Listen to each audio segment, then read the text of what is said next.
ఎన్నికల పోలింగ్ ఎలా జరిగింది నల్గొండ నుంచి మా ప్రతినిధి రమేష్ లైవ్ లో సిద్ధంగా ఉన్నారు. రమేష్ చెప్పండి, ఇప్పుడు ప్రశాంతంగా పోలింగ్ ముగిసినట్లే భావించవచ్చా? ఎంత శాతం ముగిసింది అక్కడ?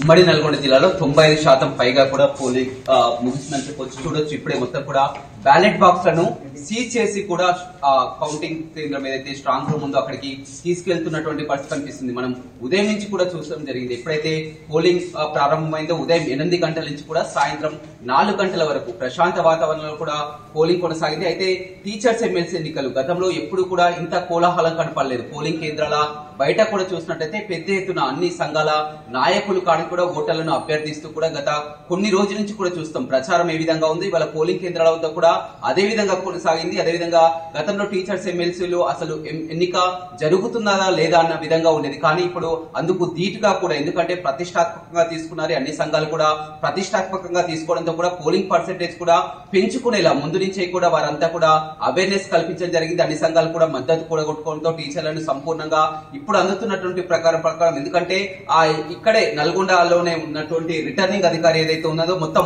ఈ ఉమ్మడి 3 జిల్లాలకే మొత్తం 12 జిల్లాలకు సంబంధించి కూడా మొత్తం పోలింగ్ పర్సెంటేజ్ ఇక్కడే గంటకు చెప్తున్నారు. కాబట్టి పూర్తిగా 95% పైగానే ఆ పోలింగ్ నమోదైనట్లు కూడా తెలుస్తుంది. మరి కాసేపట్లోనే అధికారికంగా ప్రకటిస్తారు. ఇప్పుడు ఎక్కడైతే పోలింగ్ జరిగిందో మొత్తం 12 జిల్లాల నుంచి కూడా బ్యాలెట్ బాక్స్ లన్నీ కూడా నల్గొండ జిల్లాకే రావాల్సి ఉంటుంది. ఎందుకంటే ఇక్కడే లెక్కింపు ఉంటుంది కాబట్టి ఏదైతే గోదాం ఉందో ఆర్జాలబావి గోడం వద్దనే అక్కడికే చేరుకుంటాయి రాత్రి వరకు కూడా. ఎందుకంటే ఇప్పుడు ములుగు జిల్లా నుంచి కానీ ఖమ్మం జిల్లా నుంచి దూర ప్రాంతాల నుంచి కూడా బ్యాలెట్ బాక్స్ లని భద్రంగా తీసుకురావాల్సి ఉంటుంది, భారీ భద్రతతో తీసుకురావాల్సి ఉంటుంది. కాబట్టి ఇక్కడికి తీసుకొచ్చే అవకాశం కనపడుతుంది. మొత్తం రాత్రి వరకు కూడా చేరుకుంటాయి. మనం చూస్తున్నాం ఏదైతే ముగిసిన తర్వాత కూడా ఈ విధంగా వారికి కేటాయించినటువంటి రూట్లలో బస్సులలో కూడా ఆ బ్యాలెట్ బాక్స్ అన్ని కూడా తీసుకెళ్తున్నటువంటి పరిస్థితి కనిపిస్తుంది.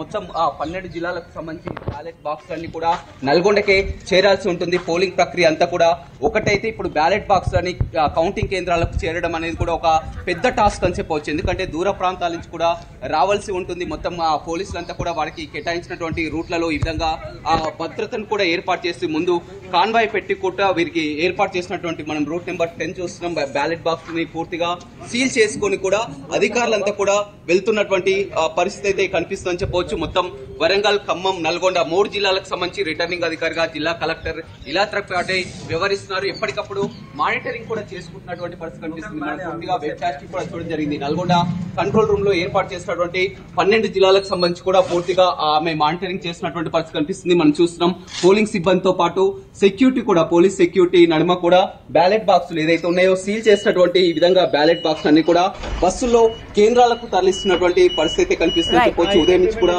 సజావుగా కొనసాగిందని చెప్పవచ్చు. ఎలా కొనసాగింది సార్?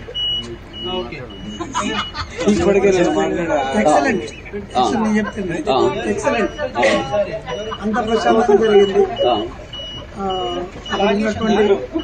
టోటల్ సిబ్బంది కానీ వచ్చినటువంటి ఓటర్స్ కానీ అంతా సహకరించి మంచిగా సహకరించడం జరిగింది. పోలింగ్ అంతా ప్రశాంతంగా జరిగింది. రైట్, చూడొచ్చు మొత్తం కూడా పోలింగ్ అధికారులు చెప్తున్నటువంటి ప్రకారం కూడా ప్రశాంతంగా ఉదయం నుంచి సజావుగా కొనసాగిందని చెప్తున్నారు. వారికి కేటాయించినటువంటి రూట్లలో ఈ విధంగా బ్యాలెట్ బాక్స్ లన్నీ కూడా పూర్తిగా ఇప్పుడు నల్గొండ కేంద్రానికి చేరాల్సి ఉంటుంది. ఖమ్మం జిల్లా నుంచి కానీ అదేవిధంగా వరంగల్ జిల్లా నుంచి కానీ నల్గొండ ప్రాంతంలో మొత్తం టోటల్ గా చూసినట్లయితే 12 జిల్లాల పరిధి నుంచి కూడా ఈ విధంగా బ్యాలెట్ బాక్స్ అంతా కూడా కౌంటింగ్ కేంద్రాలకు రూట్ నెంబర్ల వారిగా వెళ్లాల్సి ఉంటుంది. ఏదేమైనప్పటికీ కూడా ఉదయం 8 గంటల నుంచి సాయంత్రం 4 గంటల వరకు పోలింగ్ ప్రక్రియ ప్రశాంతంగా ముగిసింది. 95% పైగానే నమోదైనట్లు కూడా అధికారులు మరి కాసేపట్లోనే వివరాలు వెల్లడించే అవకాశం అయితే ఉంది. Right Ramesh, thanks for the updates.